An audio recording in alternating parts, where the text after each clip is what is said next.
Hey everyone, welcome to my channel, My Walk by Faith. My name is MJ, and it is such a beautiful day out today that I thought we would record this one outside. First of all, just a little rundown. Why am I doing videos? I've been given an incredible testimony, and I just feel like it should be shared. Not for myself, but for others out there. We live in a time where if anything is wrong with you whatsoever, there's a medication for it. I myself have tried it at one time in my life, and sometimes it's not a head problem, sometimes it's not the problems that we're being told that it is, sometimes it's a heart issue, sometimes it's, and not the beating heart that we have in our chest, sometimes it's that emotional heart that needs to be healed, and I found that along my journey. So no medications. I have overcome so much, and I just want to walk you guys through it. Today's story is one of those way out there stories, and there was something that happened in my life. I mean, there was a lot of things that happened when I was a little girl. I will get into those at some time, but there was one thing in specific that happened to me when I was a younger girl, but getting into my adult years. I was 18 when it happened. It would change the course of my life altogether. I'm not quite ready to go there, because when I do, it is going to, emotionally, it is going to take me back to a time that was absolutely devastating. I mean, devastating. It was obviously supposed to happen. I just don't know how you describe something like that. And I guess that's why I want to do this, because so many of us go through tragedies that we are lucky if we make it out alive. And that's the truth.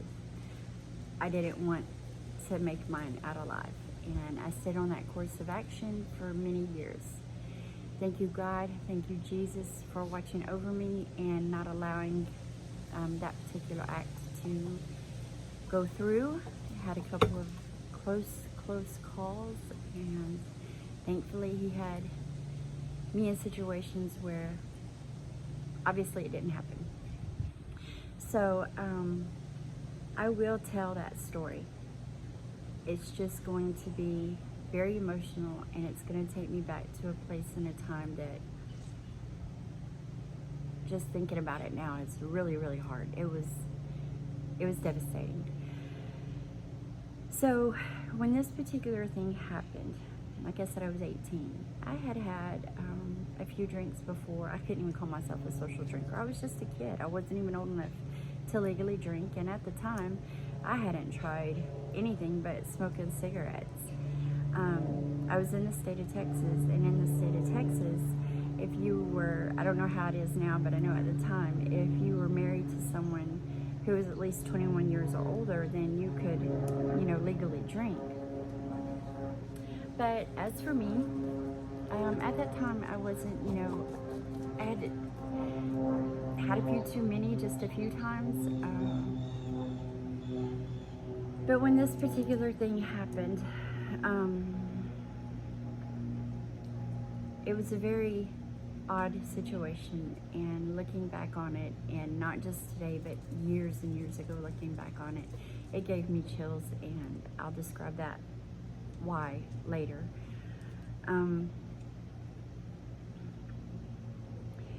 I started drinking, and I started drinking really, really bad, in a very destructive manner.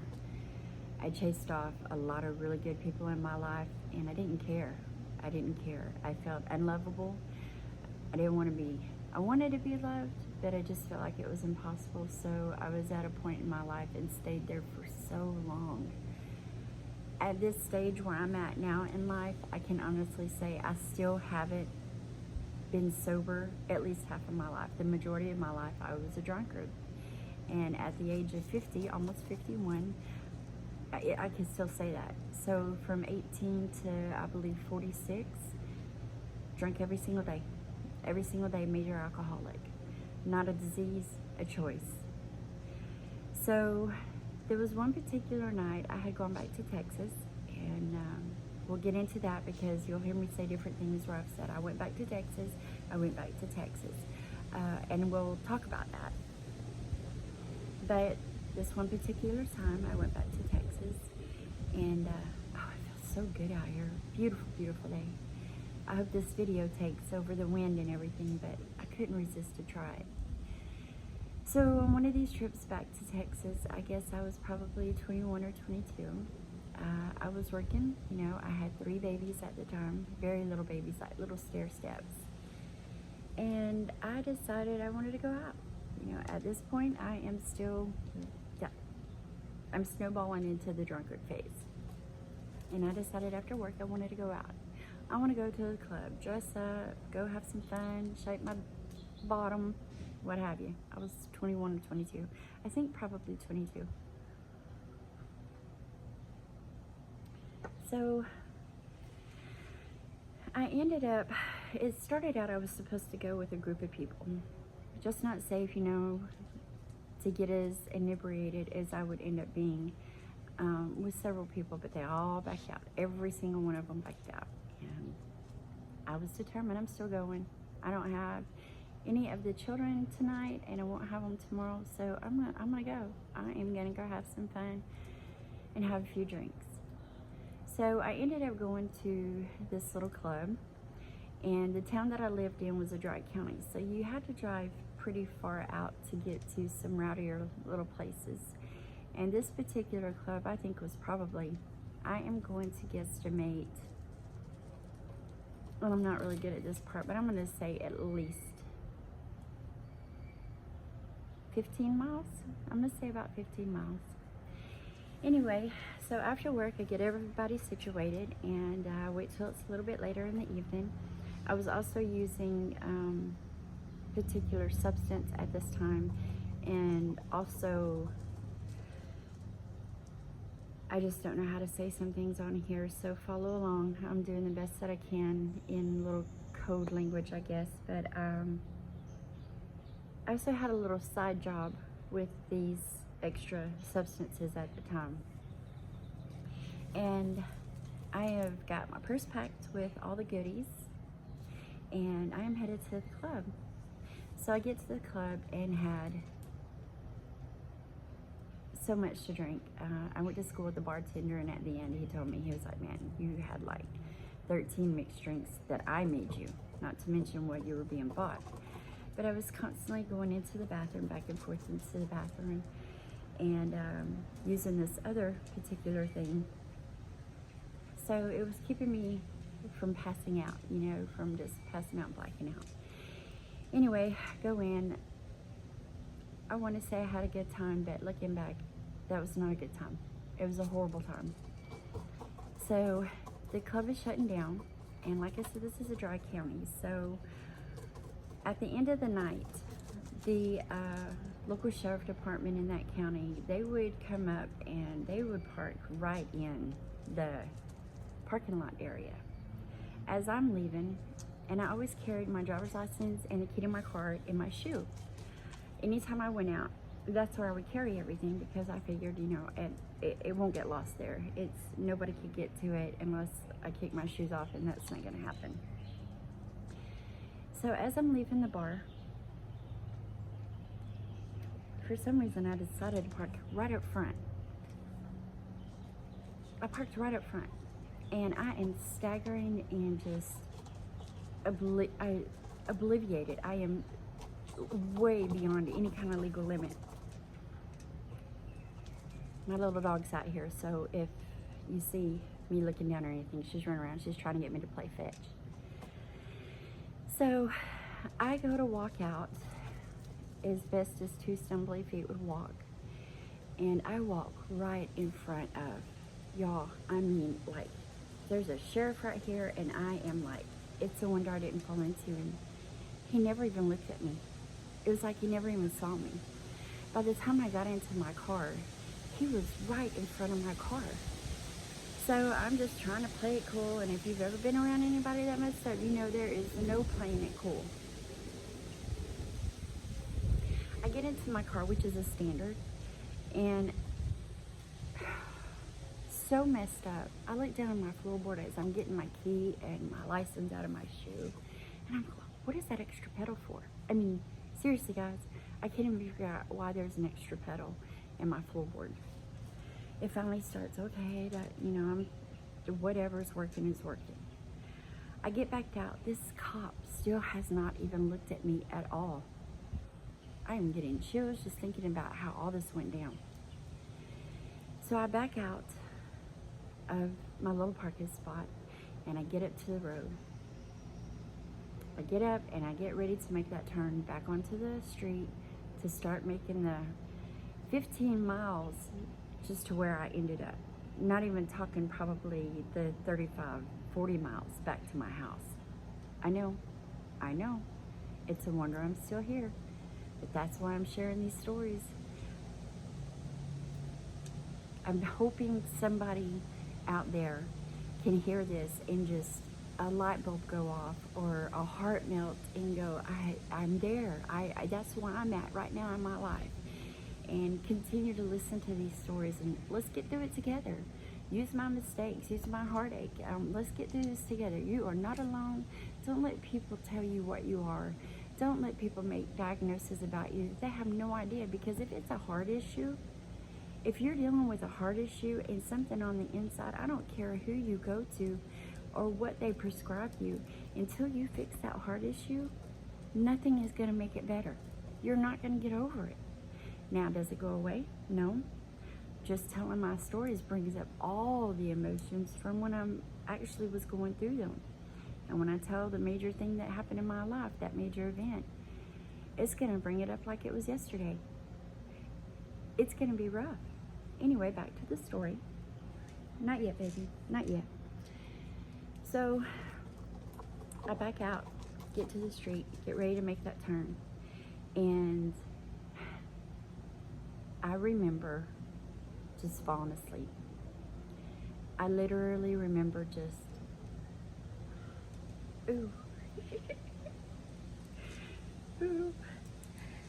I literally remember just falling asleep and sitting back in my seat and just my head going to the side. I don't even know how I remember that, y'all, but I do, clear as day. The next thing I remember, the very next thing I remember, no, not yet, baby, sorry. She's wanting to play. I should have left her inside. Hold on, I think I will put her back inside really quick. Okay, she loves to play fetch, so she was ready to get down and dirty in the yard. But, where was I? The very next thing I remember is about a 15-mile drive. It ended. Now, let me tell you about the place where it ended. There used to be in this little town, well, it was a big town. Now, after all these years, it's a major city, I'm sure. But when you got to the end of the town, when you were fixing to get on the highway and ride forever and ever and ever and ever out the other direction to get back to these other little towns, well, there were two stoplights. There was a stoplight that was like right at the end of all the major businesses at that time. I'm sure it's expanded and grown out. But when you got to the end of this town, there was a stoplight like right here, and then once you got past that stoplight, there was one more down the road a little bit, and then you were pretty much out in the middle of country. That trees and highway, that's all it was. In between these two particular stoplights, traffic lights, was a quarter mile. So you could probably already know where I'm going with this, but it was, I think, exactly like a quarter mile in between these two stoplights. Well, on Friday and Saturday night, the guys would get together and, girlfriends and boyfriends. It was a very young, there may have even been some adults, because some of those boys had some really hyped up cars and trucks and stuff like that. But they'd get together, and they're looking at each other and revving motors and everything. So every weekend, Friday and Saturday night, and the cops knew about it, and I'm pretty sure they probably got a kick out of it, as long as they didn't see any craziness going on other than the little race in the quarter mile. But they'd get up to stoplights and and so that was a inevitable. And late into the nights, you'd have this quarter mile races going on. So it was always crowded, always really crowded. And like I said, the cops knew about it unless, something was going on or somebody was getting out of control or crazy or, if it got dangerous, then they would shut it down.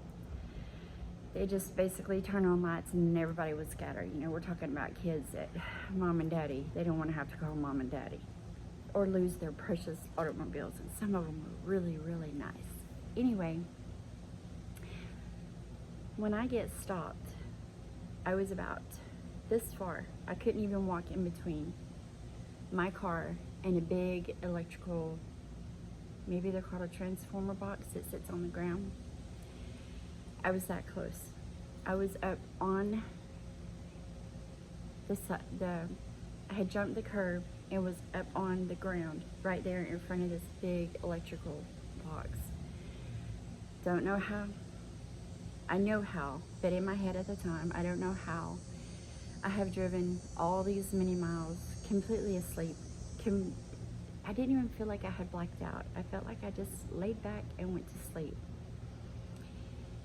Stopped in such a little bitty space in between my car and this transformer. Car just stopped. I'm just stopped. Now I wake up and I turn my head to the side, and I was working at an attorney. Thank goodness. I was working for an attorney and his wife at the time.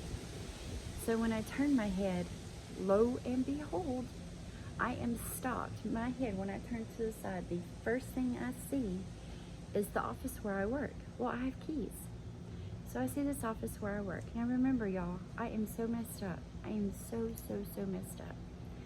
The first thing I'm thinking in my head, I'm not thinking about all the stuff that's in my purse in the back. I'm not thinking about this whole line of business signs and everything I took out along the way. I tore it up. How did nobody see me?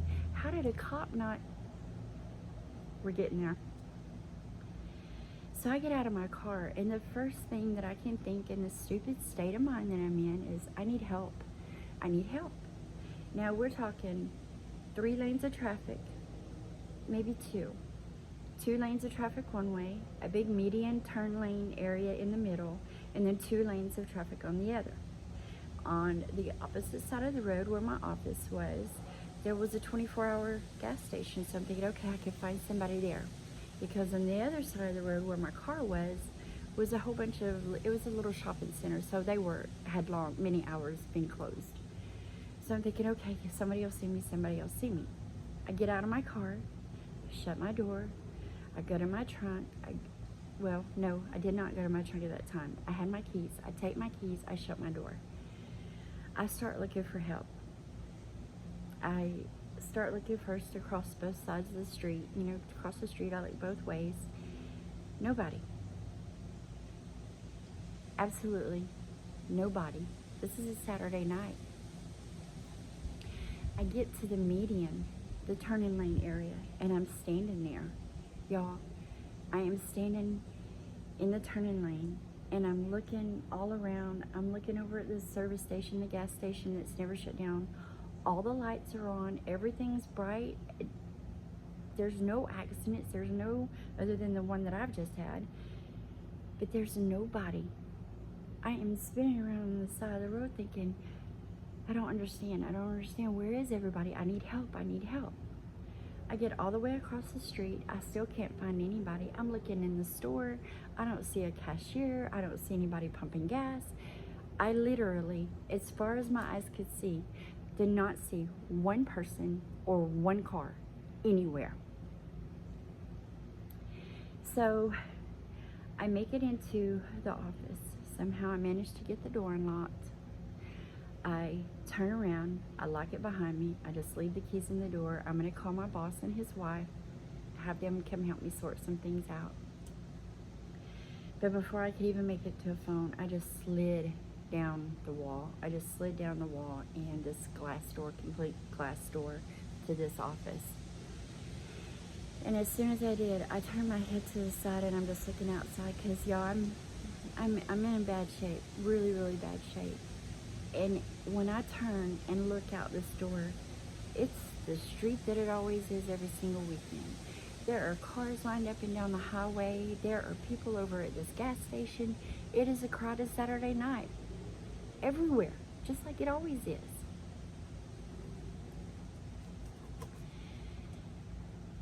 Y'all,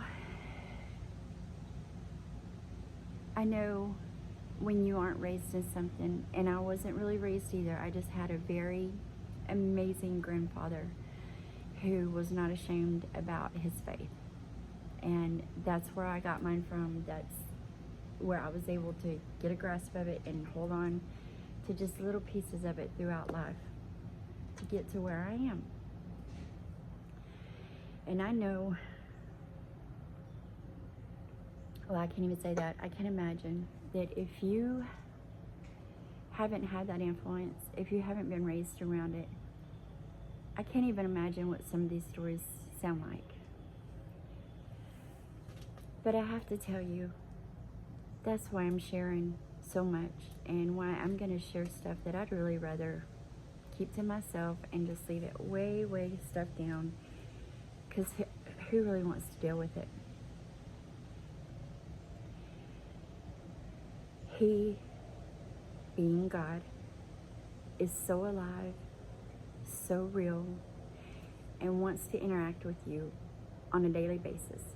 He wants you to be close to him. You just give it a chance. Start praying. Figure out how it's going to work for you, but you got to get to know him. This stuff that you're going through, without you feeling like you even deserve it or knowing what to ask for or anything, I don't know how to explain it.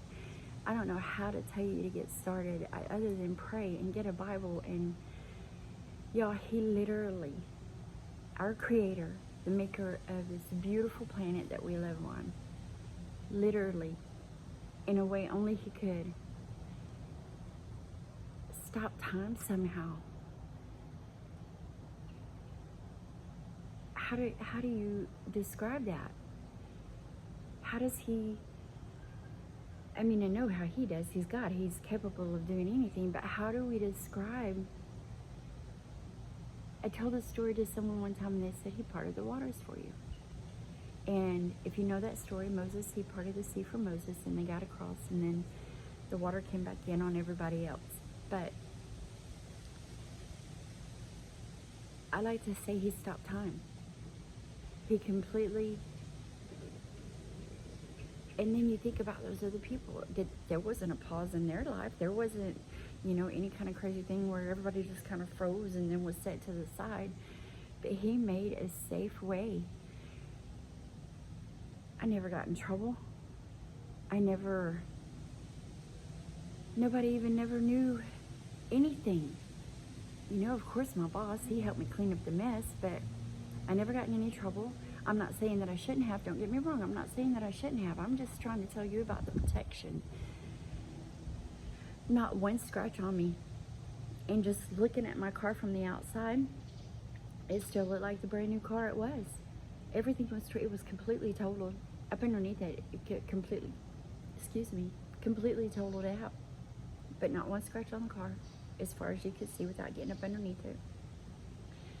Everything behind me for a mile and a half was just completely torn down. But he stopped time. He got me across the street. And as messed up as I was,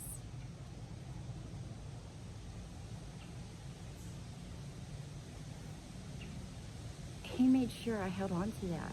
I mean, I don't think, no matter what you're doing, if you have faith in God, even just a little, it says faith the size of a mustard seed. And if you don't know what a mustard seed is, teeny tiny. But I did. No matter what I was going through, I held on to my faith. I held on to that one little, I had that foundation. I had that my rock. Wasn't acting the way I was supposed to. I was completely, I was devastated, y'all. I was devastated. And I was on a roller coaster that I thought would eventually lead me to no longer being on the planet. And God obviously had something way different in mind for me. And he took control. He took control in situations when I lost control. And that was one of those nights.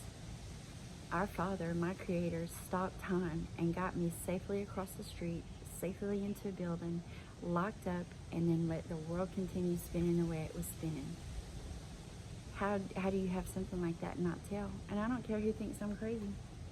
I don't care who thinks I'm crazy. I don't care who thinks, she's probably still drinking. No. November this year, I will be sober for 4 years. Drugs, I have been clean. I will be 21 years in December. I will have been clean 21 years in December and sober 4 years in November. And I guess now that I'm thinking clearly, now that this blessing, I'm a homeowner. I work a job every day, Monday through Friday. I'm responsible. Life is good. Life has turned out beautifully. How can I not share? How can I not tell my story? And there's more. So if somebody says, oh, so do you believe? I have to say no. I know.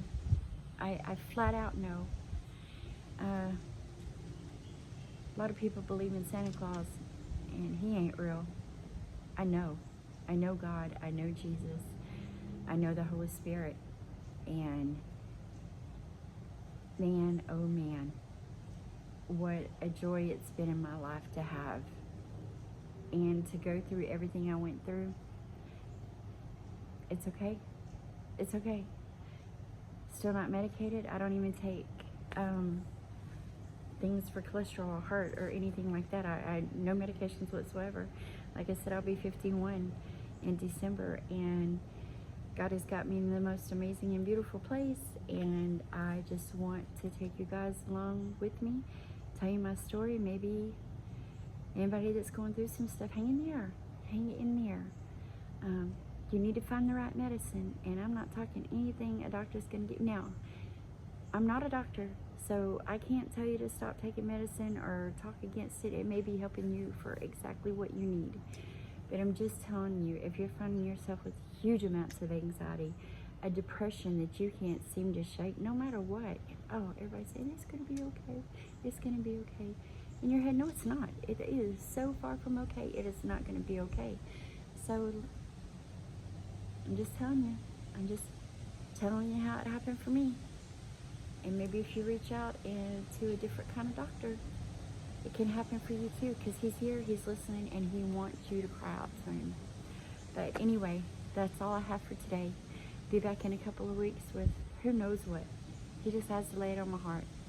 Why this story today, I have no idea. But if you're interested in any more stories, I would ask that you please subscribe. If you know anybody who's going through anything, maybe show them a couple videos, share something with them. Maybe it can help. If you just love Jesus and amazing stories, then hey, you could subscribe too, because I've got some really good stuff. But anyway, I love all of you. God bless, be safe, and be kind to each other. The world's so ugly, y'all. We don't need to add to it. Anyway, I love you. Mwah. Bye.